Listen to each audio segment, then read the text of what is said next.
And action!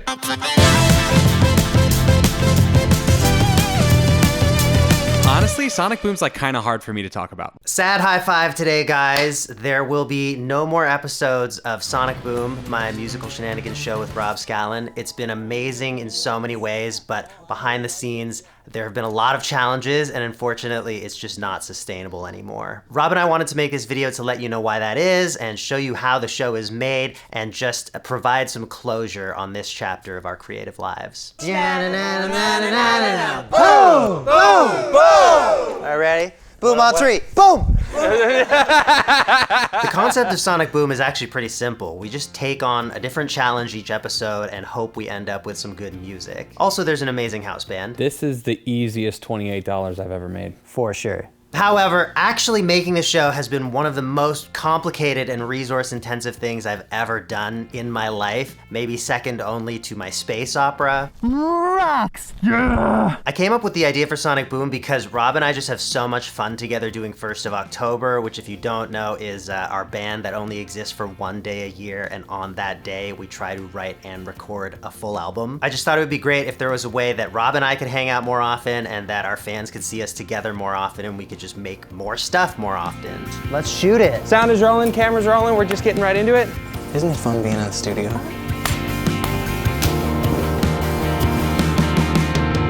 Cool. That was a great episode. That was fun. Yeah.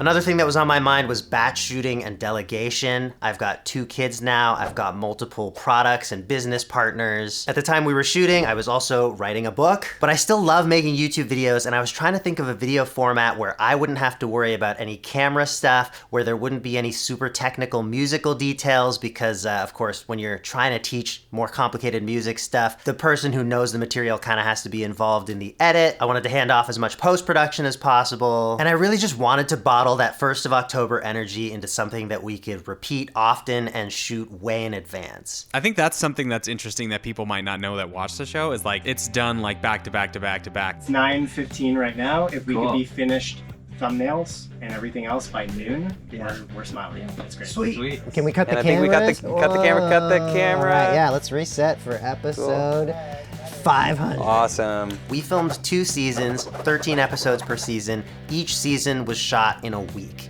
And that includes all the time of loading gear in and out of the studio, setting up all the music equipment, lights, cameras, everything. We'd film 3 episodes in a day sometimes, and so by the end of it, we were actually publishing videos that had been shot up to a year and a half earlier. You can tell by my hair length. Side note, it was funny to see some comments about us getting tighter as we went on, because that is purely psychological. We filmed these seasons in a week each. The episodes came out all out of order. Also, both seasons were shot before the last 2 1st of October albums. We dropped Round 6 a few months ago. We did our previous album at Abbey Road in October 2023. All of Sonic Boom was shot and most of it was edited before all of that. Rob would fly into Toronto for a week. We'd head into the studio with 13 video ideas and we'd just bang them out.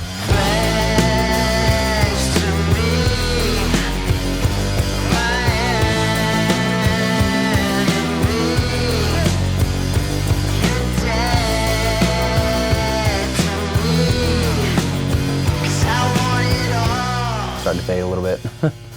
I mean, I want to go for the rest of the day, but I can definitely feel at this point that like, all right. Let's do a 4th video. Yeah, 3 is definitely the limit. 3's the limit. Yeah. I'm losing steam. How are you feeling? Yeah, Yeah, for sure. that was a lot. So why did it become unsustainable? I've just described this wonderful streamlined way that we could make lots of content. Surely we could spend 1 or 2 weeks a year doing Sonic Boom production. There ended up being 3 main problems. The first is pre- and post-production. Sonic Boom episodes take a little more planning than 1st of October, and they also track us much more closely than 1st of October. In 1st of October, you have a 45-minute or hour-long video following us making 10 songs. In Sonic Boom, the episodes are 10 to 20 minutes, and they're each about 1 song. And there's also usually some kind of challenge in addition to the time limit that we're explaining and working around. Today we're in the studio, and for lack of better judgment, we're gonna make a song using only our right hands.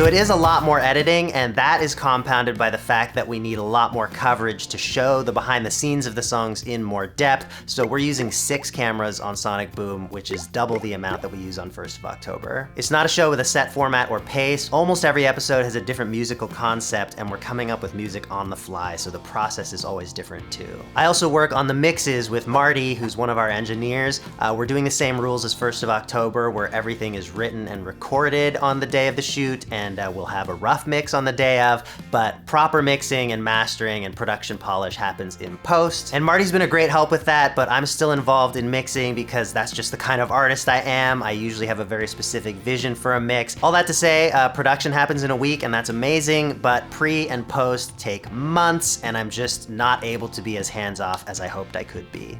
Nice. Yeah. I mean, there's so so much. good. There's still so much editing to be done, but like, yeah, that's it. Yeah. We got everything we need. Yeah, and yeah. we got it mostly in place. It's not mixed and mastered and uploaded to streaming services Yeah, right yeah. now. Of course, we don't like. All right, we got the upload button to about to say Spotify. The second problem is money. It's just a huge amount of resources to be able to pull something like this off between the studio rental, audio crew, film crew, editing crew. Also, just to clear this up for everyone, we do pay the house band, just not very much. We have them come in for like the last 2 or 3 hours of the entire shoot, like some of the crews packing things up in the background while we shoot the house band stuff, and they're just reacting to a bunch of things that we set aside earlier in the week. They just have audio snippets from each episode in their headphones. They're not with us the whole time while we're shooting every episode, because why would we do that when we could just have them come in for 2 hours? When they're done filming their reactions, they make up 15 or 20 music stingers on the spot, and then they're on their way. Actually, no one has seen Blue at all since the last shoot. He just said a bunch of really weird stuff and then vanished. I am immortal and unchanging. I am eternal. I came from the darkness.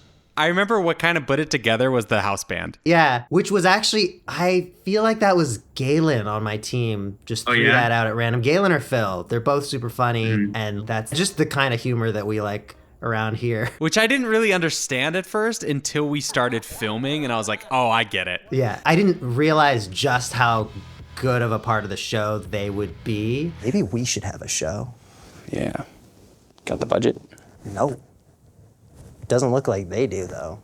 Anyway, we made a small amount of money on the first season of Sonic Boom. It did what we hoped it would do. The videos performed well above average on my channel. Fans were pumped about it, and it seemed like we captured that 1st of October magic in a recurring episodic way. But then, the performance completely dropped off in Season 2. Most videos in Season 2 performed worse than the rest of my content, and that of course means less income from AdSense and sponsors. In Season 1, we made just enough to keep it going, and with the hopes that we could continue to build on it. In Season 2, we ended up at a loss in the tens of thousands of dollars. For whatever reason, we just weren't able to sustain the excitement about Sonic Boom. 1st of October is going into its 7th year, and it has a hype like nothing else that Rob or I do, whether together or individually. It's got its own subreddit. There's a lot more fan involvement as far as comments and cover songs and buying merch. We weren't able to build that with Sonic Boom, even though there was a smaller niche of fans who said it was their favorite thing on YouTube and it should have its own channel and the videos should come out even more often. But a larger chunk of the audience just lost interest, or maybe we were victims of whatever happened with the algorithm in 2024. There is a world where maybe we could have weathered this and kept on going. We both know you cannot expect everything you try in a creative career to be profitable, and we were willing to take that risk.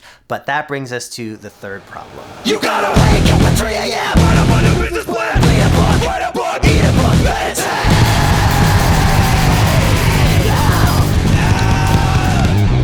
It really was just like a more ambitious idea than anything we'd ever done. Like, we're flying you in, we're flying Sophie in. It's the biggest crew that we shoot with. It's like twice as many cameras as 1st of October. We shoot for a week straight. We thought we could do a weekly show, and then life was just too much, and we made it every 2 weeks.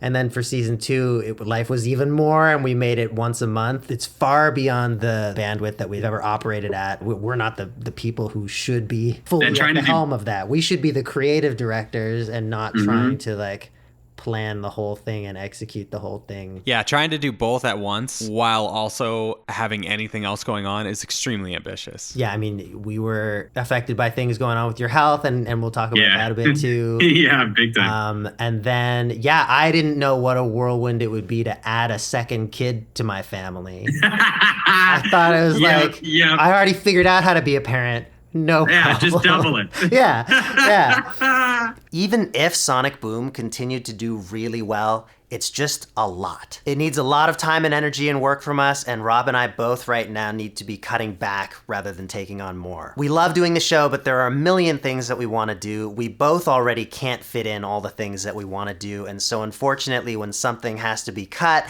a good candidate is the really logistically complex, super expensive, time-consuming thing. Our time and energy can only go so many places, and in terms of my work, the opportunity cost of Sonic Boom turned out to be that in the past 2 years since we launched it, I've only done 2 episodes of 4 Producers, 1 Sample, which is my most popular format. I've done 0 episodes of Weird Gear. I've done 0 videos about music theory. These are all things I'm passionate about doing as well, and so when you factor in the cost and workload of Sonic Boom, it unfortunately just doesn't make sense at this stage. One last thing that we felt it would be important to address in this video is the mental health issues that Rob was going through at the time of Sonic Boom.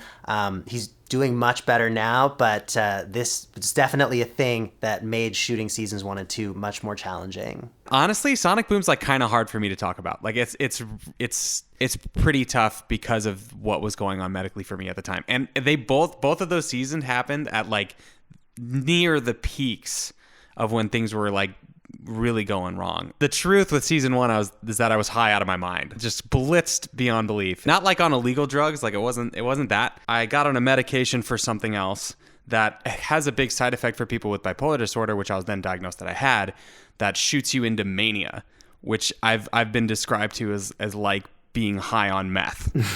So I was super impaired. And I think the whole cycle is like, it's a brutal whole year cycle. Like I was shot into mania, really impaired, not able to sleep, not able to eat. And then that like comes down for months, and then it swings in the opposite direction for months. And that's when we shot season 2. It's hard to watch parts of season 1 because of what I remember feeling where, you know, I had a sense that something was going on with you and I didn't know exactly what.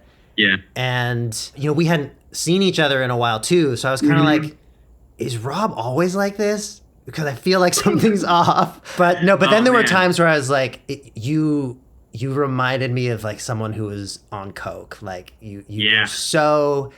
Yeah, I mean, so going back confident and like not like listening to other people's input and like really plowing ahead with, it was...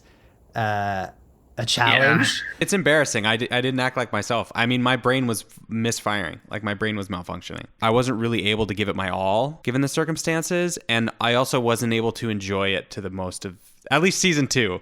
Season 1, I enjoyed at a unhealthy level. Yeah. I'm glad you're open to talking about that. Oh, yeah. I'm totally open. I'm so open about it to where I feel like I'm almost being a downer by bringing it up. It's just a tough thing to navigate. Like, I don't want to constantly be bringing it up. Well, and I guess also, too, for folks who don't know, like, you did do a whole video about everything you went through that year. Yeah. It's great that you put that out. I feel like that's going to help so many people. Yeah, I hope so. I think it's definitely good for... That video is definitely good for the world. Despite all that, you're happy about the show and... Oh, yeah. If good stuff came out of that time, that makes it all a lot easier. And I think a lot of really good stuff came out of Sonic Boom.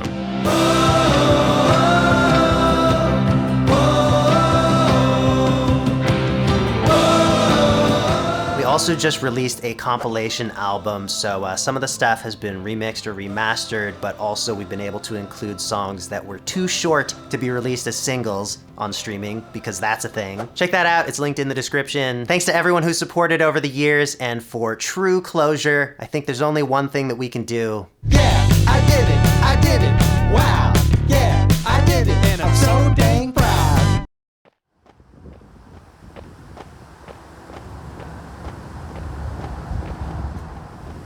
Nice outfit. Thanks. You too. Do you want a date? That depends. Do you play drums?